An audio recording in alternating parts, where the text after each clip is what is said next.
이 아침 우리에게 주신 하나님 말씀은 누가복음 14장입니다.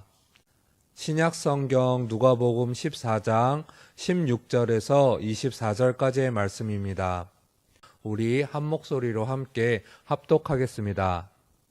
이르시되 어떤 사람이 큰 잔치를 베풀고 많은 사람을 청하였더니 잔치할 시각에 그 청하였던 자들에게 종을 보내어 이르되 오소서 모든 것이 준비되었나이다 하매 달 일치하게 사양하여 한 사람은 이르되 나는 밭을 샀음에 아무래도 나가 보아야 하겠으니 청컨대 나를 양해하도록 하라 하고 또 한 사람은 이르되 나는 솥 5겨리를 샀음에 시험하러 가니 청컨대 나를 양해하도록 하라 하고 또 한 사람은 이르되 나는 장가 들었으니 그러므로 가지 못하겠노라 하는지라. 종이 돌아와 주인에게 그대로 고하니 이에 집 주인이 노하여 그 종에게 이르되 빨리 시내의 거리와 골목으로 나가서 가난한 자들과 몸 불편한 자들과 맹인들과 저는 자들을 데려오라 하니라. 종이 이르되 주인이여 명하신 대로 하였으되 아직도 자리가 있나이다. 주인이 종에게 이르되 길과 산 울타리 가로 나가서 사람을 강권하여 데려다가 내 집을 채우라. 내가 너희에게 말하노니 전에 청하였던 그 사람들은 하나도 내 잔치를 맛보지 못하리라 하였다 하시니라. 아멘. 여러분, 어렸을 때 친구들을 집으로 불러서 생일 파티를 해보신 경험, 또 자녀들의 생일 파티를 준비해 주신 경험이 있으실 겁니다.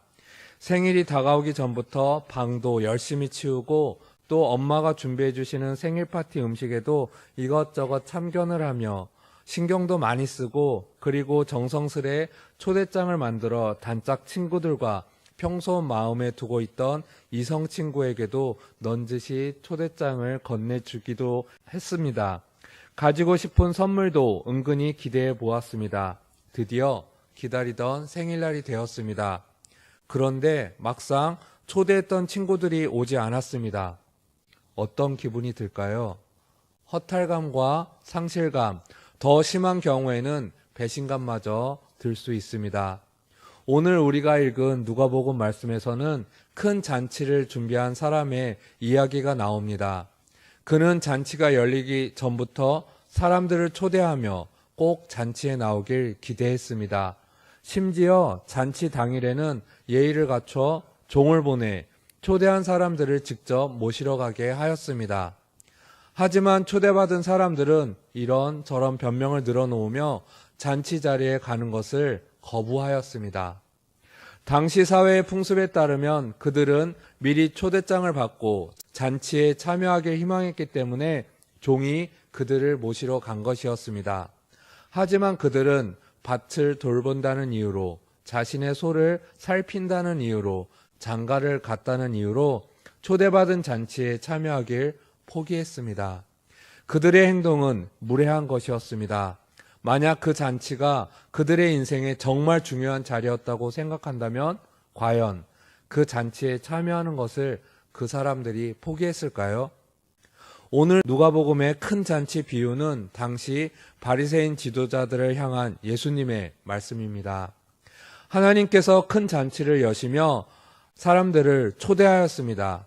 예수님은 계속해서 하나님의 나라가 가까워졌음을 선포하시며 이스라엘 백성들이 그 잔치 자리에 참여하길 원하셨습니다.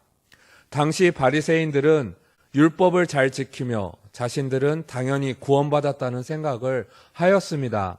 하지만 예수님이 전하시는 복음의 메시지는 그들이 잘하였다고 칭찬하시기보다는 하나님의 뜻에 합당하게 살지 못했음을 드러냈습니다. 예수님은 자신들의 이익만 취하고 사회적 약자들을 더 소외시키며 자신들만의 공동체를 만들기에 급급했던 바리새인들의 잘못을 꾸짖으셨습니다. 하나님 나라에 초대하기 위한 예수님의 거듭된 초청 메시지에도 불구하고 바리새인 지도자들은 복음의 참뜻을 이해하지 못했습니다.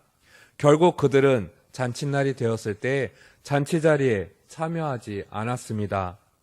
결국 화가 난 주인은 종에게 잔치와 전혀 어울릴 것 같지 않은, 잔치에 걸림돌이 될 것 같은 가난하고 몸이 불편한 사람들을 잔치에 참여하게 하였습니다. 그럼에도 잔치 자리가 다 차지 않자 길과 산울타리까지 나가서 사람들을 억지로라도 데려오라고 하였습니다. 잔치에 참여할 자격을 갖춘 사람들은 그들의 외형적인 모습이나 그들이 사는 지역과 상관없었습니다. 오히려 외형적인 모습이나 환경과 상관없이 잔치에 참여하고자 하는 그들의 마음이 중요했습니다. 당시 바리새인 지도자들이 생각한 구원의 대상은 가난하고 병든 자들, 이방인이 아니었습니다. 그들은 사회적 약자들에게 눈을 돌리기보다 오히려 그들을 외면하였습니다.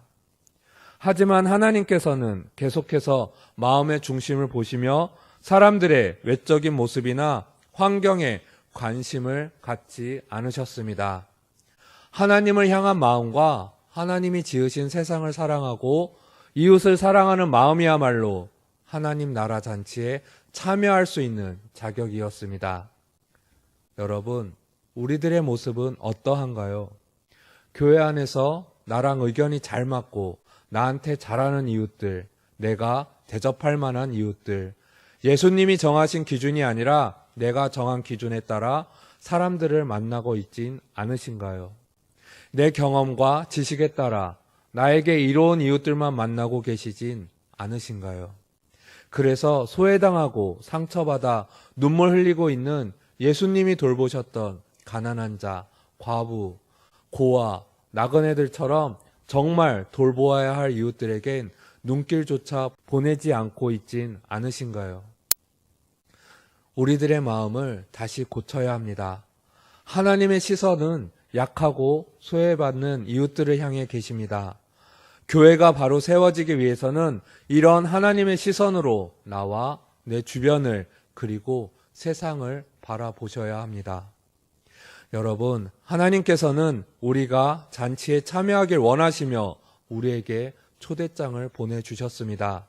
하지만 초대장을 받고도 이런저런 핑계를 대며 잔치 자리에 들어가지 않았던 바리새인들의 모습이 혹시 나의 모습은 아닌지, 하나님 나라 잔치에 참여하기 위한 충분한 자격을 갖추었는지 나 자신을 돌아보아야 할 것입니다.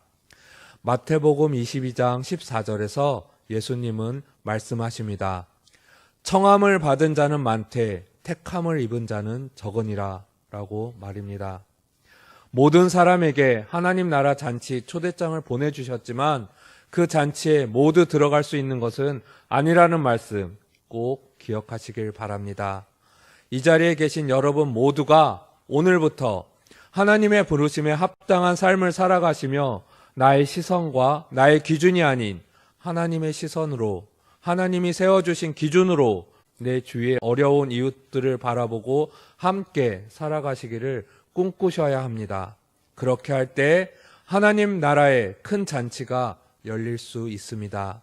하나님 나라 잔치에 참여하시는 여러분 모두 되시기를 이 아침 간절히 소망합니다. 기도드리겠습니다.